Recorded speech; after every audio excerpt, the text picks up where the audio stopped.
39. Celeste POV. Are you happy right now? Napalingon ako sa tanong niya after closing my luggage. I am, sabi ko at nginitian siya. Lumapit naman siya sa akin at tinulungan akong ayusin pang ibang gamit ko. Pam, thank you for always taking care of me. Sincero kong sabi sa manager ko. Hindi ko na siya manager ever since I stopped being a model. Sa totoo lang, nagpapasalamat ako dahil mas nakatatandang kapatid siya sa akin. Ano ba? Para saan bang yung thank you mo para kang namamaalam? Others ka ba? I will always do what I'm doing for you. Pero dahil parating na ang bago kong alaga, mababawasan ang atensyon ko sa'yo. Sabi niya at hinawakan ng tiyan ko. Tuwang-tuwa siya para sa Equinox. Vincent and I agreed to get married. We wanted to be rushed dahil malapit na akong manganak. Vincent arranged the paper for us to be married again. Hindi ko na ginusto ng ingranding kasal or ano pa dahil maayos naman ang naging kasal namin dati. At ayoko ngayong ganito ko kalaki. Even sarili ko hirap na hirap akong dalhin. Masyadong mabilis ang nangyayari para sa iba pero para sa akin ay ayos lang. I am Mrs. Grayson. Ako lang naman talagang may karapatan magdala ng apelidong iyon. Kumain ka na at mauna na ako sa palasyo sa iyo. Susundin ka raw ni Vincent or si Ryan na ang ipapadala niya? I don't know, sabi ko rito. Pero I'll call Vincent na lang, Pam. Sige na, kaya ko na ito. Sige, tumawag ka kapag may kailangan ka ha. Opo, sabi ko at tumawa habang hinahatid siya palabas ng unit ni Primo. Ako lang ang may iwan mag-isa rito dahil lumabas si Megan at Primo.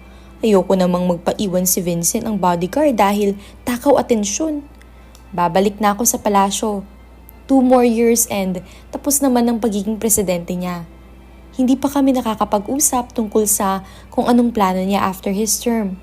Kung hahawak pa ba siya ng posisyon ulit sa politika or lalagay na kami sa tahimik. Anyway, makakasama ko siya. Nasasabihan ako ng mga tao na bobo ako, marupok o utoto pero hindi nila malalaman kung ano talagang nararamdaman ko sa tuwing hindi ko siya kasama.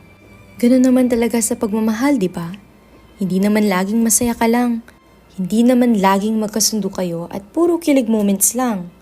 I spent years as his girlfriend, as his wife.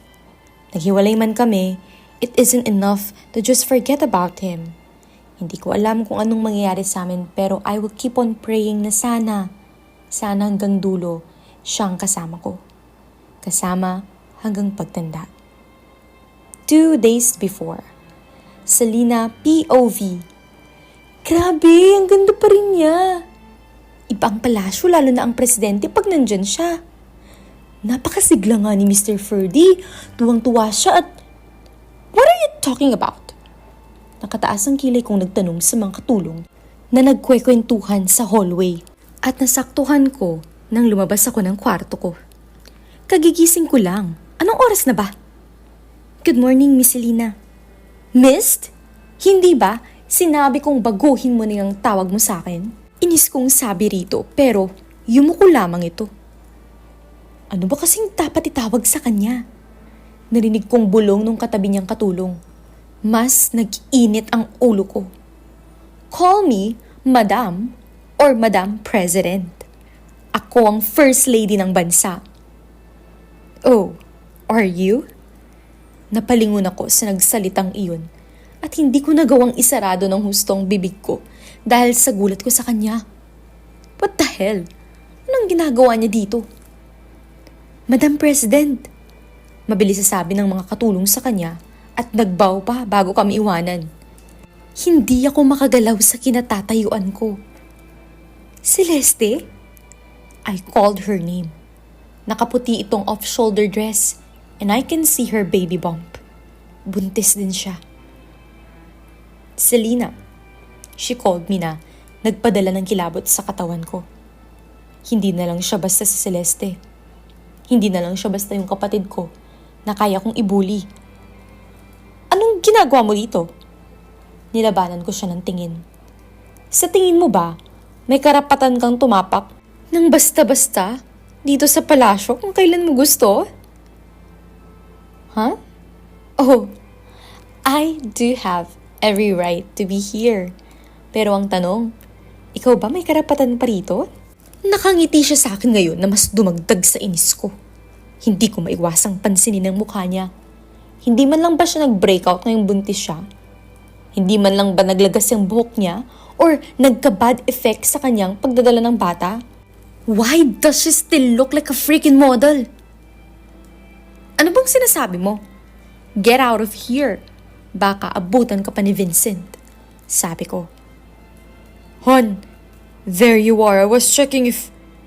Nahinto si Vincent nang makita ko. Selena, you're awake. Anong ibig sabihin nito, Vincent? Bakit nandito siya? Bakit nandito siya? Celeste and I, we're okay now. We're back together. Nakita nitong sinabi bago hinilikan si Celeste sa ulo. Siniko naman siya nito. Together? Like mag-asawa na ulit kayo? Nanginginig ako. Hindi ko kayang mawala sa akin si Vincent. Siya na lang pag-asa ng baby ko. Tumango si Vincent. Gusto ko siyang pakasalan sa isang simbahan pero... Stop! Can you just please... Huminga ng malalim si Celeste at ngumiti kay Vincent. Hon, please, hayaan mo na lang kaming mag-usap. No, Vincent! I called him. Tumingin siya sa akin at ngumiti bago mabilis na bumaling kay Celeste. Lagi na lang ganito. Lagi na lang ganito. Laging kahit nasa harapan niya ako, nasa kanya pa rin ang atensyon niya. Okay, I'll wait for you downstairs. I love you. Sabi nito bago hinalikan ng kapatid ko sunod umalis. Paano naman ako? Paano naman kami, Vincent? I thought you can be the father of my baby. I can't believe it. Dapat kay Vincent lang ako. How did I end up being impregnated by someone lower than me? I am Selena. How can you do this to me, Celeste? Hanggang kailan mo sisirain ang buhay ko? Ikaw ang dahilan kung bakit namatay ang anak namin. Alam ko nang tungkol kay Maddox at pinagplanuhan niyo ako ni Brian. Nagulat ako dahil sinabi niya, dahil sa sobrang gusto mong makuha ang asawa ko, you sacrificed my child, our innocent child. Kita ko ang sakit sa mata niya. Hindi! Don't lie anymore. Hindi mo na maililigtas ang sarili mo. I wanted to tell Vincent about what you did pero looking at you, naaawa ko sa'yo. And I wouldn't want you to experience the same thing. Celeste, dahil sinasabi ko sa'yo, masakit mamatayan ng anak. Hindi mo alam ang nararamdaman ko. Hanggang kailan mo na naisip mapunta yung mga bagay na hindi para sa'yo, ha, Selena? Nagulat ako nang makita ang galit sa mata niya. When you set up 10 years ago and took my husband away, my place, my position, my life, my happiness, lahat, Selena, I remained quiet.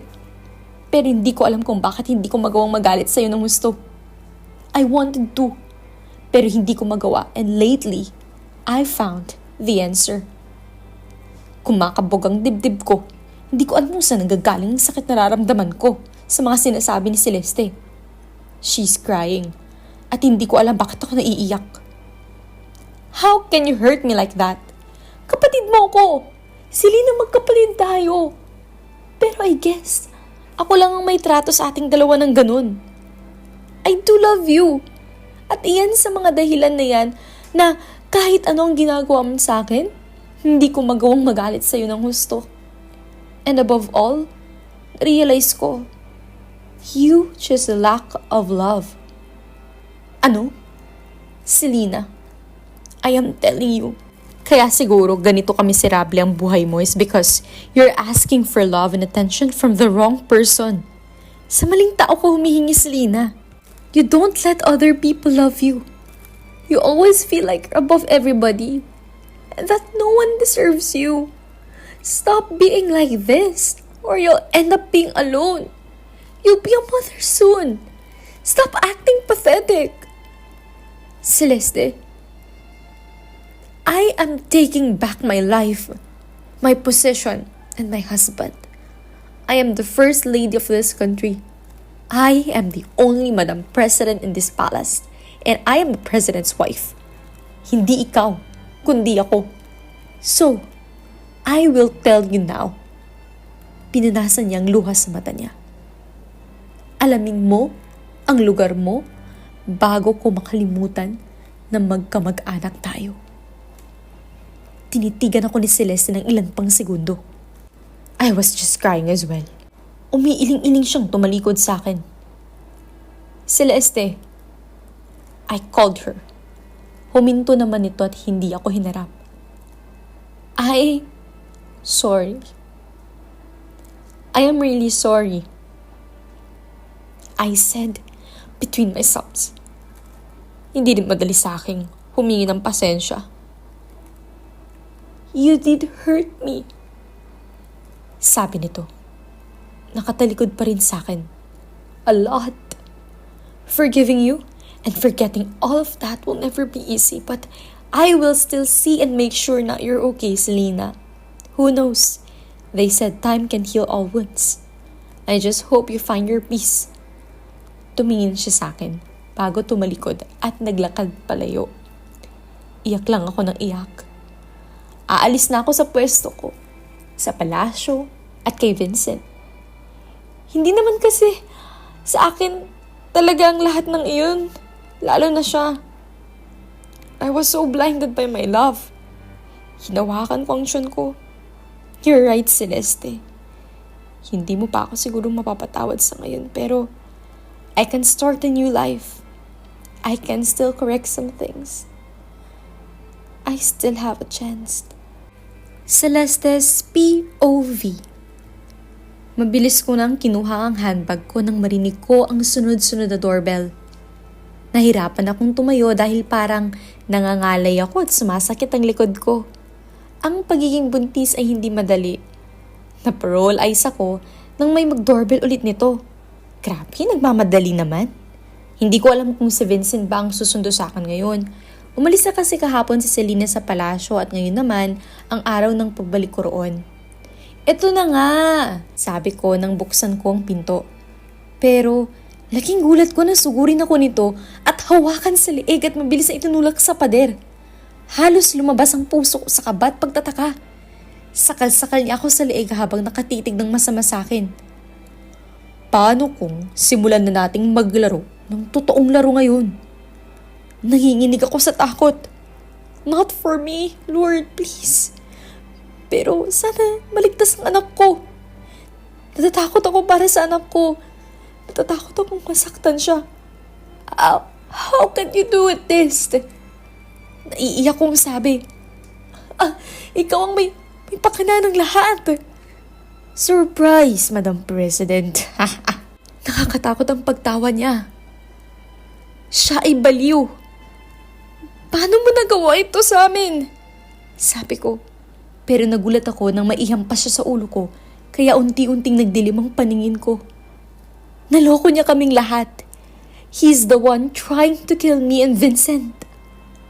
Paano mo ito magagawa? Fred,